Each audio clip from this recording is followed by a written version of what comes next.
The main reasons why Anthony Joshua lost to Daniel Dubois.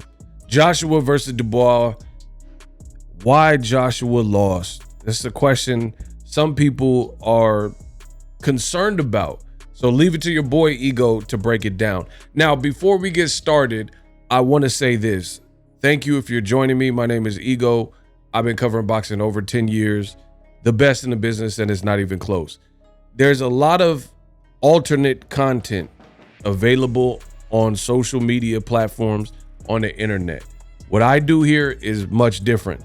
There's a lot of low-level quality where you have people just rushing out content, not really talking about anything. Quick 2-3 minute videos, not really breaking it down, low audio quality, no visual aids or visual quality, bad camera work, you know, all the usual stuff. And most importantly, the breakdowns are not impactful. So if you enjoy this video, all I ask is share the video, subscribe to the video, and, you know, comment, hit the like, things like that. Because what I'm doing for boxing, it hasn't been done. This is different. So I want to break this down because some people believe this is an upset, and we'll call it, and throughout this video, I'll probably call it an upset. But for me, it's not an upset. I actually picked Daniel Dubois. I knew this was going to happen, and I'm going to explain the main reasons why Anthony Joshua lost. Now, I will say this.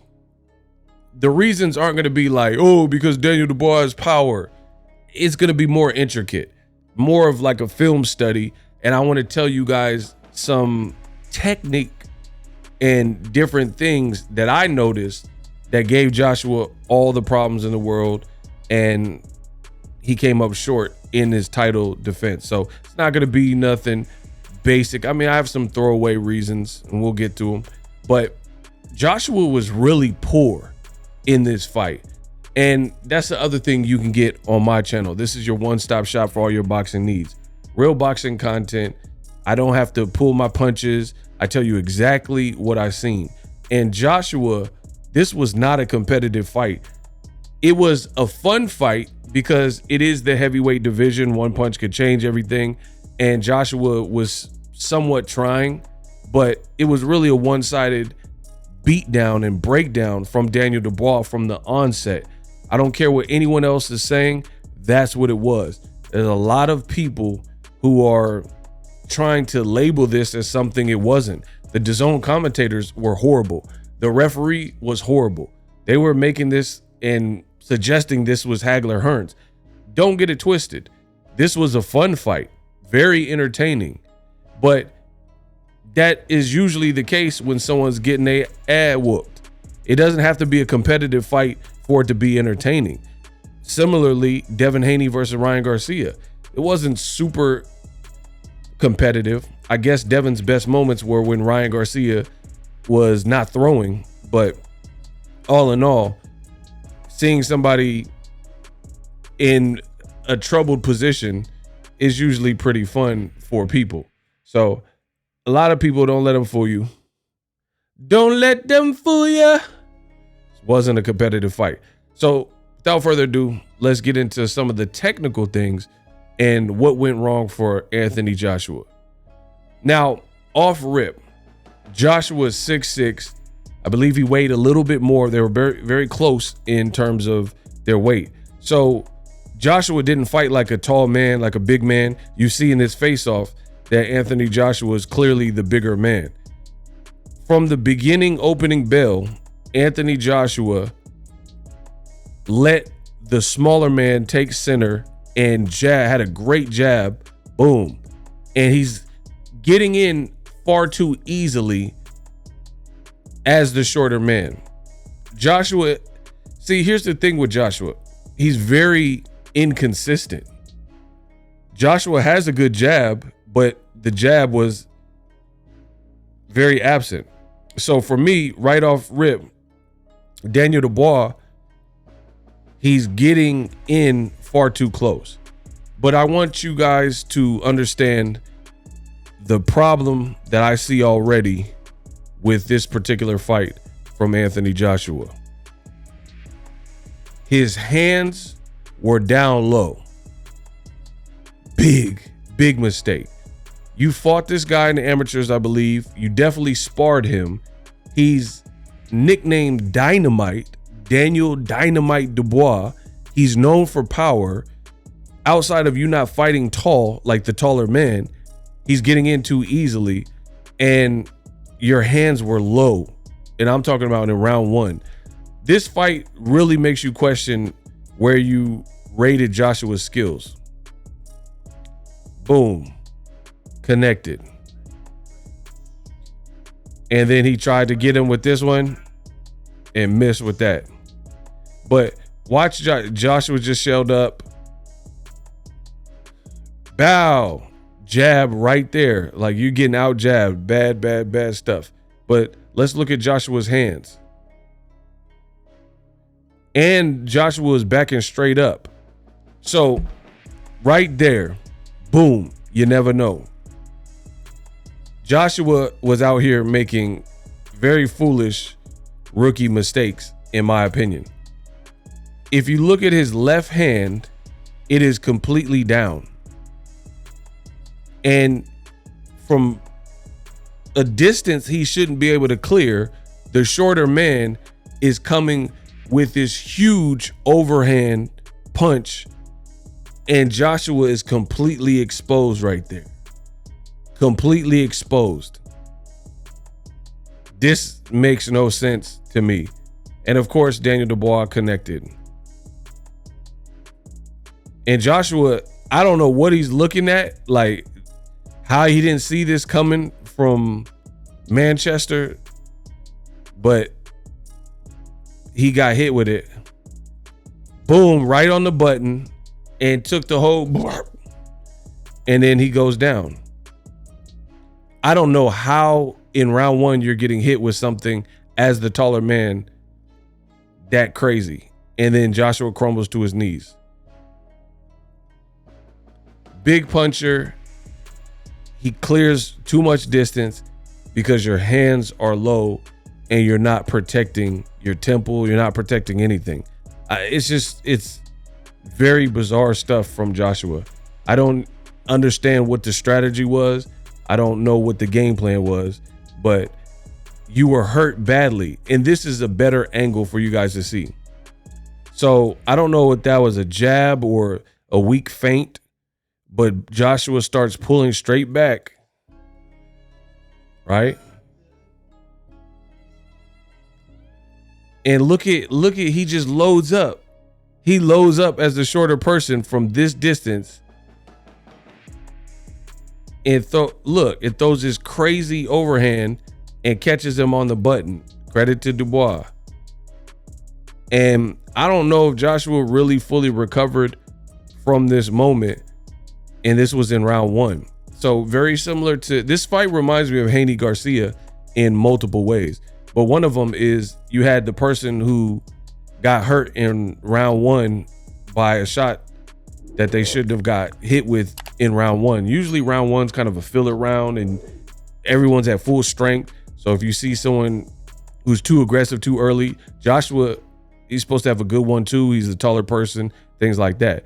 Haney got hit with Ryan's left hook, and you had Joshua who got hit with the monstrous overhand right from very far out, loaded up because his hands were low. Now, as you guys can see right here, same story. Look at Joshua's hands.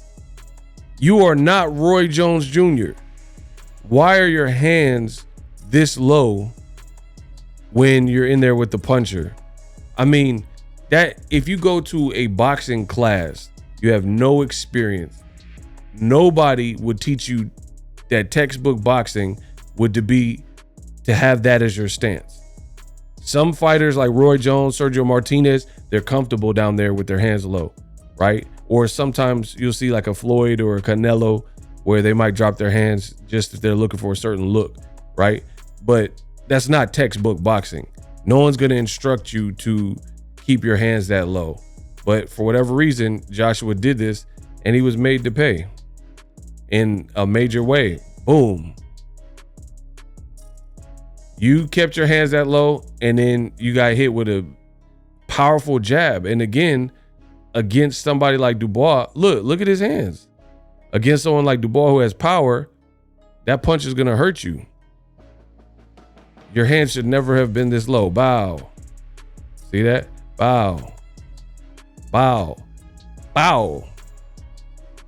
So Joshua, again, this is the type of fight that really makes you go back and analyze like where you even placed Anthony Joshua in terms of where his ring IQ is, because for me, this was very poor form. These are just basic fundamentals in boxing, and Joshua is failing, and he's failing miserably at some of the most basic things that you would expect a fighter not to struggle with, who's been a champion, and whatever age Joshua is, 34 or so. Just these little basics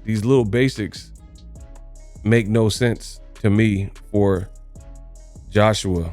Like, he threw a punch and then he's right there for the counter, hands still low. He's not protecting his temple. So I don't know. I'm not Joshua, and that shot hurt him too. I'm not Anthony Joshua, but what could be the reason is that him getting hurt early. I think Joshua has mental fragility issues where if he's uncomfortable, he loses his form. That's what I see from Anthony Joshua fights.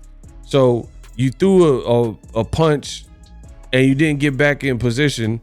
Again, the hands continue to be low, and then you get wobbled by it. Boom. And then your legs look bad. You're falling into the ropes. You look like you're in pain.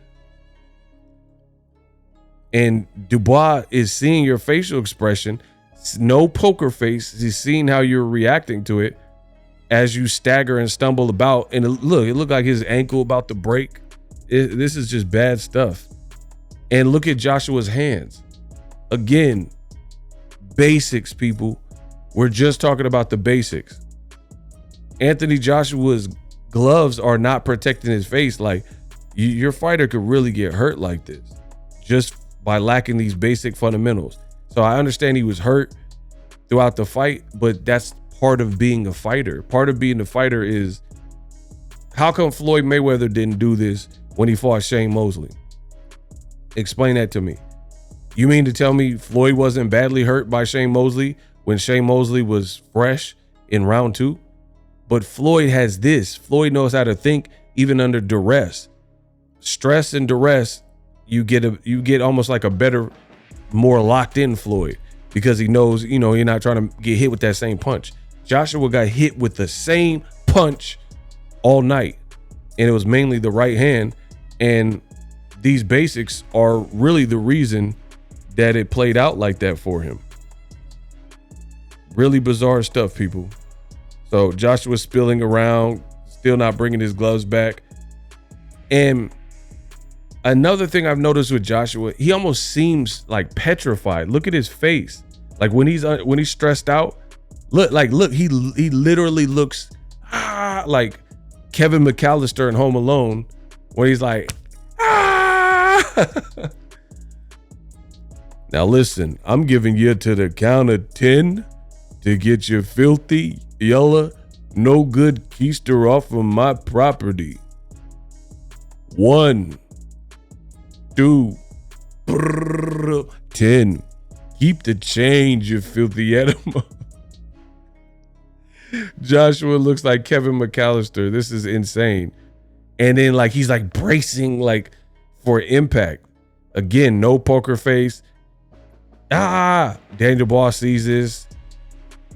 Joshua tries to tackle him or whatever this is. Ultimately, his gloves touch, another knockdown. Look at Joshua's hands. And part of it could be because Joshua is so muscle bound that you build up lactic acid in your arms. Maybe his arms is heavy when he's hurt. I don't know. I'm not Joshua, so I really don't know exactly what's going on. But Joshua, his hands being down was a major issue that I seen throughout the fight, on top of just other stuff like being hurt. Now, I want to get to really the final point that outside of the hands being extremely low for Joshua, a fatal mistake in the knockout is he thought he hurt Daniel Dubois. This is one of the main things you can do to get knocked out. So if anybody wants to box and wants to get knocked out, do what Joshua did. That's all you have to do. The quickest way in boxing, the sweet science to get knocked out, is to try to force the knockout. Now, you're going to have a contingent of fans that say, oh, he's down, so he has to do anything to try to win the fight. Bullshit. Here's why. It was only round 5. Yes, you had been losing and you were losing bad. But in a 12-round championship fight, that means you had 7 other rounds to get something done. So if you clip Dubois, he kind of did a little stanky leg and you hurt him, you could shift the momentum towards your way maybe, and then let him know you're still live, and then like wake your game up and kind of energize yourself, and you still have 7 rounds to work.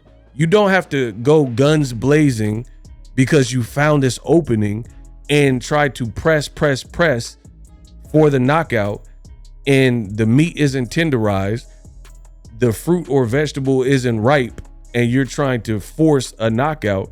That is what's going to happen probably 10 times out of 10, for real, unless you have someone so badly and mortally wounded where they're just like Mortal Kombat, finish him, and they have no cognitive like abilities at that point. And that wasn't the case for Daniel Dubois. He looked cool. He took his shot, got his attention, no more, no less.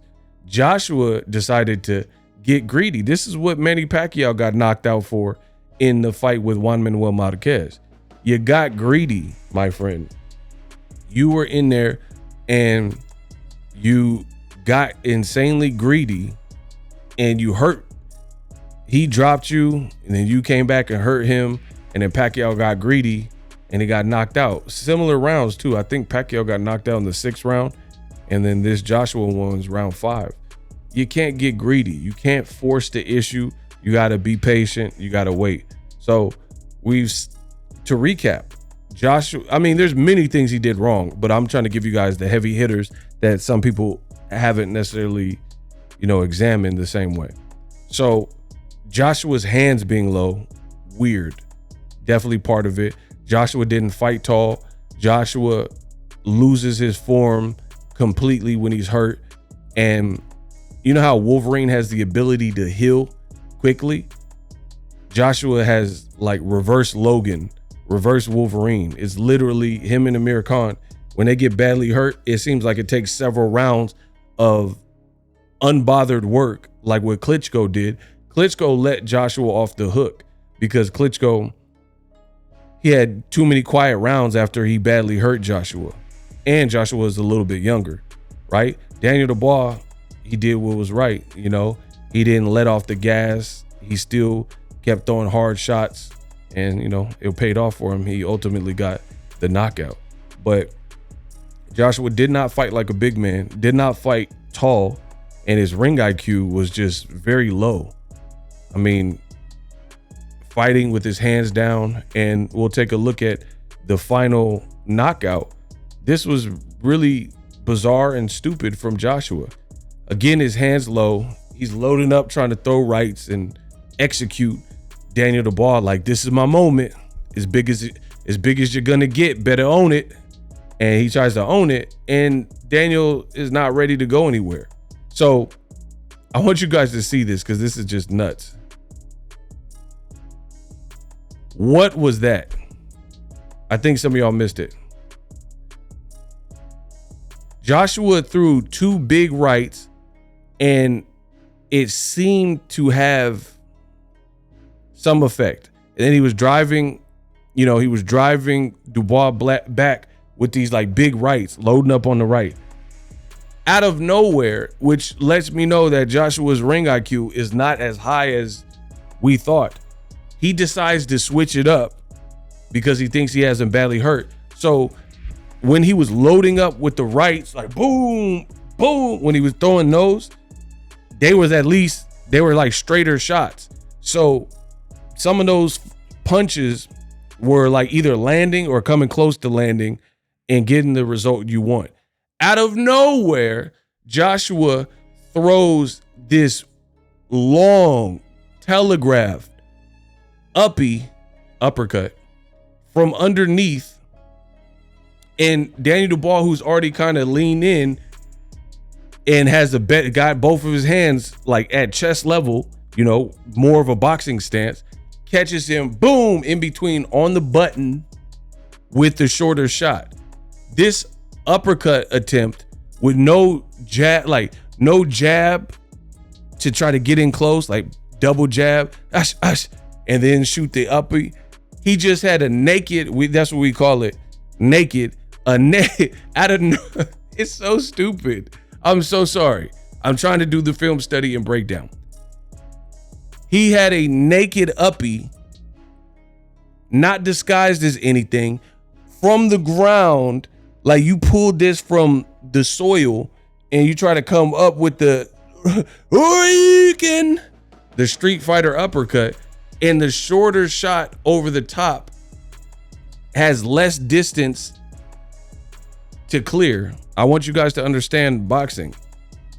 So you're doing this Marge Simpson uppercut naked. Remember when Marge Simpson did that picture of Marge Simpson? Hold on. You did this Marge Simpson uppercut from the ground up. You're a professional fighter. When you throw an uppercut, your left hand is down like Devin Haney versus Ryan Garcia, right? You try to bowl this Marge Simpson uppy. All of this is exposed, people. All this.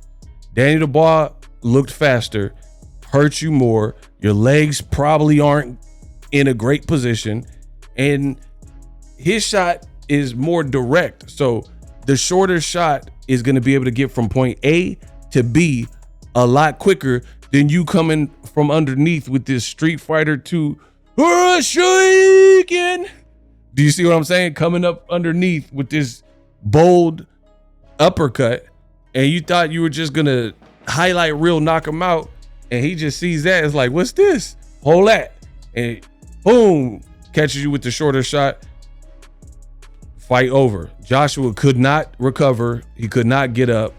He was done. People falling on their face, it's about to be a problem. Bro, this is just insane. Look at this uppercut. Boom! So because you had this long distance telegraph uppy, there's no way that was going to connect. You would have to be like Gervonta Davis. That's someone who can get away with that, maybe. First of all, if Gervonta Davis threw it, it would be more fundamentally sound. He wouldn't have both of his hands down, and he wouldn't do it when he's on bad legs. So the setup would have been different, and he would have disguised it with a feint or a jab or something. You try to throw this crazy, Street Fighter uppercut, and the shorter shot from and it's also a shorter man. So it's not just a shorter shot from A to B. You're also dealing with the shorter person with probably shorter arms than you. This was never going to work, people. And of course it didn't work. Joshua gets hit on a button, and in real time, some people was like, oh, that didn't even look that hard. It was hard, but it wasn't like, based on the distance and the trajectory, it didn't look as crazy, but it was a hard shot, especially when you don't have no leg. Joshua, he on the ground trying to figure out what the F just happened. This uppercut attempt was foolish. Boom, boom, boom. Whoop you when I wanna. He just stuffed that in there. I don't know look at this uppy attempt. This is a great angle. He doesn't even come close to closing the distance needed before he's already hit in the face. His whole face is like, he leaned his chin out there. He's like leading with his chin in the air, and this uppercut attempt. And then, it's no wonder you couldn't eat that. You're at such a disadvantaged position, people. I have no idea why and from a boxing perspective, look at how he drops down. Like, this is a signal to another fighter, you're going to launch an attack. So this was highly predictable from Dubois, and it was highly telegraphed. I mean, why would someone who's 6'6" crunch down? Like, because you're about to try to throw something my way. And look, he did it. And the timing of Dubois is underrated here, because right when he crouched down and made that move, that's something, indicating he's going to launch an attack, Dubois was like, all right, and got geared up, cocked back his semi, and hit him, glocked him down. Bow! Rockabye, baby. So Joshua, this was so weird. And he tried to get up. He on the ground doing the usher. You remind me of a that you. He hit him with the usher. Can't get up. Daniel Dubois in the neutral corner. His team coming in to celebrate. Fight over. So I hope you guys learned something today. Foolish game plan from Anthony Joshua. Meet with me. I have no idea why he fought like that. You would expect more from a former two-time champion, I believe. He had pretty much equal experience to Daniel Dubois. Y'all both fought Usyk. Joshua fought him twice. Joshua fought guys like Klitschko, things like that, Povetkin.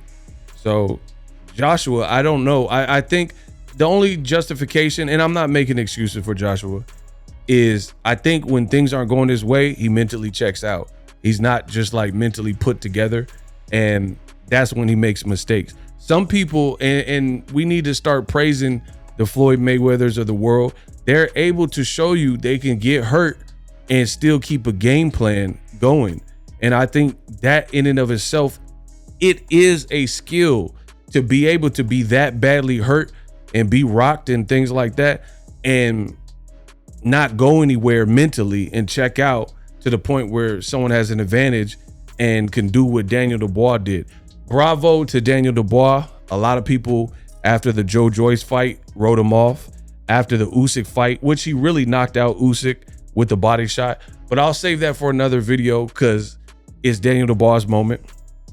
But bravo, Daniel Dubois, man on fire. Denzel Washington. Yeah, okay. I wish you had more time, huh? Yeah, Anthony Joshua. You thought you was going to get that uppie off, huh? Yeah, you thought you were going to hit him with that uppercut, huh? You threw that uppercut all the way from Saudi Arabia, try to come back to the UK, huh? Horrible fight from Anthony Joshua. Don't let them fool you. It was an entertaining fight, but it was entertaining because you guys didn't expect Daniel Dubois to get busy, and it was a slaying.